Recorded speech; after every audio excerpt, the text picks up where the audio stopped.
मोहतरम बुजुर्गों, दोस्तों, अस्सलाम वालेकुम वरहमत उल्लाह। एक होता है सिला रहमी, दूसरा होता है क़िता रहमी। सिला रहमी ये है कि आदमी आपस में रिश्ता रखे, रिश्ता को ज़िंदा करे, रिश्ता लगाए, रिश्ते की हिफाजत करे। दूसरा होता है क़िता रहमी। क़िता रहमी ये है कि लोग अपने भाई से रिश्ता तोड़ लें, रिश्ते की हिफाजत नहीं करे, रिश्ता तोड़ने पर कोई फिक्र न करे कि उसका अंजाम क्या होगा। बेशक हम सिला रहमी कर सकते हैं और हम सिला रहमी करते हैं, और हम क़िता रहमी कर सकते हैं और क़िता रहमी करते हैं, तो अल्लाह ताला की तरफ से सिला रहमी पे बड़े अजर व इनाम है, बहुत ज़्यादा। क्योंकि अल्लाह ताला को ये अमल बहुत पसंद है कि एक बंदा दूसरे बंदे से सिला रहमी करे। अल्लाह ताला को ये पसंद है कि एक भाई दूसरे भाई के लिए हाथ उठाकर उसका नाम लेकर दुआ करे। अल्लाह ताला को ये पसंद है कि एक भाई अपने भाई से अल्लाह के लिए मोहब्बत करे।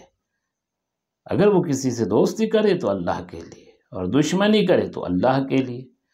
अल्लाह रब्बुल इज़्ज़त इस बात को पसंद करता है कि मेरा एक बंदा अपने भाई से मिले, मोहब्बत करे, उसको अपना समझे, उसकी अज़मत को जाने, उसके साथ सिला रहमी करे, भलाई का मामला करे और अच्छाई के दरमियान ज़िंदगी बिताए। इसी के मुताल्लिक़ एक मर्तबा हुज़ूर अकरम सल्लल्लाहु अलैहि वसल्लम ने औरतों को खैरात करने का हुक्म दिया। एक मौके पर एक मर्तबा हुज़ूर अकरम सल्लल्लाहु अलैहि वसल्लम ने औरतों को खैरात करने का हुक्म दिया और फरमाया कि अगर कुछ न हो तो ज़ेवरी खैरात कर दें। हुज़ूर सल्लल्लाहु अलैहि वसल्लम ने औरतों से कहा कि अगर कुछ नहीं है तुम्हारे पास तो ज़ेवरी खैरात कर दें। हज़रत ज़ैनब रज़ी अल्लाह अन्हा ने यह हुक्म सुनकर अपने खाविंद हज़रत अब्दुल्ला बिन मसऊद रज़ी अल्लाह अन्हु से कहा कि तुम जाकर रसूलुल्लाह सल्लल्लाहु अलैहि वसल्लम से पूछो, अगर कुछ हर्ज न हो तो जो कुछ मुझे खैरात करना है वो मैं तुम्ही को दे दूं, तुम भी तो मोहताज हो। हज़रत अब्दुल्ला बिन मसऊद रज़ी अल्लाह अन्हु ने कहा, खुद तुम जाकर पूछो। ये मस्जिद नबवी अला साहिबतु वस्सलाम अस्सलातु वस्सलाम के दरवाज़ा पर हाजिर हुई। ये मस्जिद नबी अला साहिबतु वस्सलाम यानी हुज़ूर सल्लल्लाहु अलैहि वसल्लम के दरवाजे पर, माने मस्जिद के दरवाजे पर हाजिर हुई तो वहाँ देखा कि एक बीवी और खड़ी थी, और वो भी इसी ज़रूरत से आई थी, वो भी उसी ज़रूरत से आई थी।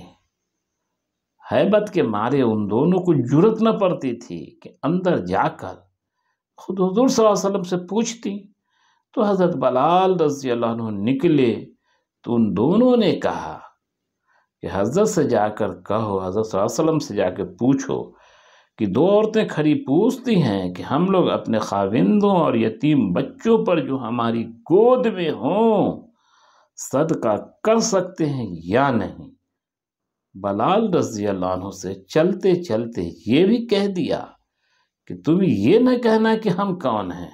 लेकिन हज़रत बलाल रज़ी अल्लाह अन्हु ने आकर अर्ज़ किया, हज़रत सल्लल्लाहु अलैहि वसल्लम फरमाया कि ये कौन पूछता है। हज़रत बलाल रज़ी अल्लाह अन्हु ने कहा कि एक कबीला अंसार की बीवी है और एक ज़ैनब रज़ी अल्लाह अन्हा है। कहा कि एक अंसार की बीवी है, एक ज़ैनब रज़ी अल्लाह अन्हा है।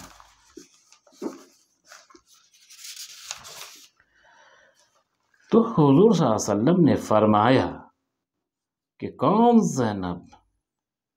उन्होंने कहा अब्दुल्ला बिन मसऊद रज़ी अल्लाह अन्हु की बीवी, उनकी ज़ौजा। आप सल्लल्लाहु अलैहि वसल्लम ने फरमाया कि उनको कह दो कि उनको दोहरा सवाब मिलेगा। क़राबत की पासदारी का इलादा, क़राबत की غربت والوں کے قریب ہونے کی پاسداری کا علاحدہ اور صدقہ کرنے کا علاحدہ، یعنی اپنے لوگوں کو اگر مال صدقہ کیا جائے تو اس حدیث شریف سے پتہ چلتا ہے کہ اس میں دوہرا ثواب ملتا ہے، ایک تو قرابت داری کی پاسداری کا اور دوسرا صدقہ کرنے کا۔ تو اس طرح سے اس حدیث شریف سے ہمیں یہ پتہ چلتا ہے کہ ہم جب صدقہ کریں تو اپنوں میں ضرور دیں۔ اپنوں میں دینے کا فائدہ کیا ہوگا کہ ہم دو فائدوں سے مستفیض ہوں گے۔ ایک تو یہ ہے کہ وہ اپنے تھے، قریب والے تھے، ان کی پاسداری تھی، ان کے پاس گیا مال، اور اس طرح سے قرابت داری کا لحاظ رہ گیا، پاسداری رہ گئی۔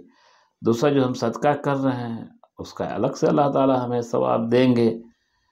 اللہ تعالیٰ کہنے زیادہ عمل کی توفیق عطا فرمائے۔ کام تو مشکل ہے، لینے والا بھی سوچتا ہے علم نہیں ہو جاننے کی بنیاد پر، دینے والا بھی سوچتا ہے علم نہیں ہونے کی بنیاد پر، لیکن جو لوگ جانکار ہیں وہ رسول اللہ صلی اللہ علیہ وسلم کے بتائے ہوئے عمل کو کر گزرتے ہیں۔ وہ اس بات کو نہیں سوچتے ہیں کہ سماج کیا کہے گا، وہ یہ سوچ رہے ہیں کہ میرا رسول، میرے خدا کیا کہہ رہے ہیں، اور وہ اللہ کی منشا کو پہچان کر اپنی زندگی گزارتے ہیں۔ ہمیں بھی چاہیے کہ لوگوں کی باتوں کی پرواہ کیے بغیر اللہ اور اس کے رسول کی منشا کو پہچان کر اپنی زندگی گزاریں۔ اگر اللہ اور اس کے رسول کے منشا کو پہچان کر اپنی زندگی گزاریں گے تو عین اس میں کامیابی ہے، ورنہ ناکامی ہے۔ تو کیوں نہیں کامیابی کا سہرا اپنے سر باندھ لیں۔ اللہ تعالیٰ اس کی ہمیں توفیق عطا فرمائے۔ سبحان اللہ و بحمدہ، سبحانک اللہم و بحمدک، اشہد ان لا الہ الا انت، استغفرک و اتوب الیک۔ سبحان ربک رب العزۃ عما یصفون، والسلام علی المرسلین، والحمد للہ رب العالمین۔